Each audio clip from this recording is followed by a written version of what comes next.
Hi class, it's time for science. So if you get out your science book, remember the green one, Enjoying God's World, that's the one we're going to read in today.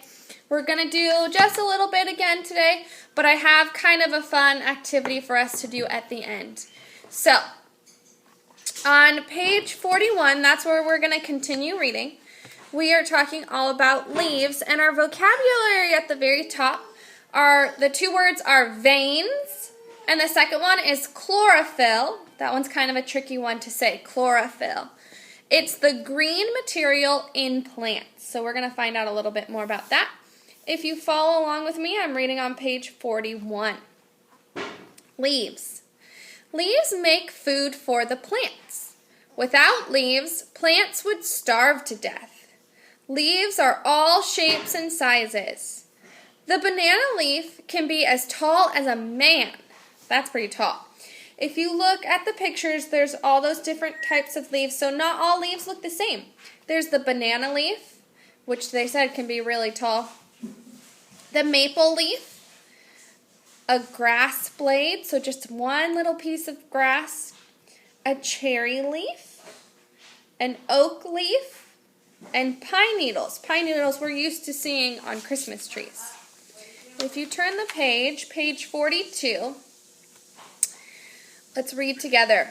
Let's find out how God designed leaves to work. Each leaf has veins. The veins carry water and nutrients to each part of the leaf. If you remember back to when we were talking about our bodies, there's a special thing that flows through our veins. If you remember, it's blood. And we need the blood to flow through our bodies because it helps carry the oxygen and nutrients through our bodies. So a plant does not have blood like you, but it does need water and nutrients to live. The veins in the leaf work just like the veins in your body work to carry all the oxygen and nutrients. So we're going to continue reading in the middle of the page. When God designed leaves, He put different colors into each one. The color that we can usually see is green. We call the green material in plants chlorophyll. Chlorophyll colors the leaves green, but it also has a very special job. The main job of chlorophyll is to help the plant make food. So if you see at the bottom, there's something to do. It says, trace over the veins of this leaf with your red crayon. Now remember, we can't draw in our books because these are the school books. So instead, I have two options for you. If you can, go get a piece of blank white paper, like printer paper, and you can put it over the page in your workbook. In your science book. And if you can see the leaf through it, you can try and trace it. I don't know if you can see it with the camera, but you can trace the leaf. And then when you're done tracing the leaf, you'll have the leaf on the paper, and you can try and draw the veins yourself. Or a little bit more fun option, if you can, if you're able to go outside, only if you're able to go outside, you can go and find a leaf. I went in the backyard and I found this leaf. If you find the leaf, I cleaned it off too, so I was ready to do this project. You can take the leaf, flip it on its back, so the bottom facing up, and then you're going to take your blank white piece of paper, and you're going to put it on top, and then you're going to take a crayon. I took the paper off of this yellow crayon, and it's called a rubbing.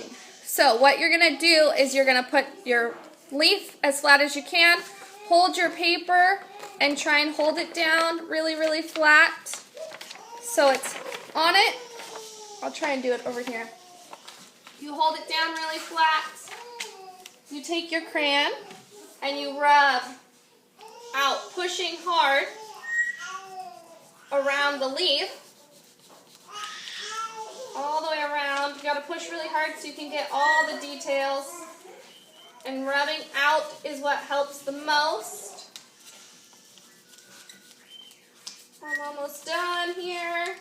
So it's not a really long project, but I think it's a fun project.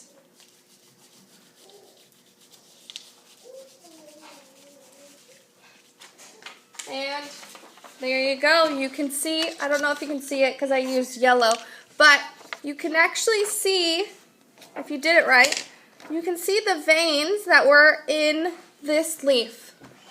So it's kind of cool. If you're able to do this, either one, if you're able to do the rubbing with your flat crayon, or if you can trace over the leaf in your book, I'd like you to take a picture of it and post it in this assignment so that we can all see what you did, and it's just a kind of cool project if you can do it. So let me know if you have any questions, but that's all I have for today.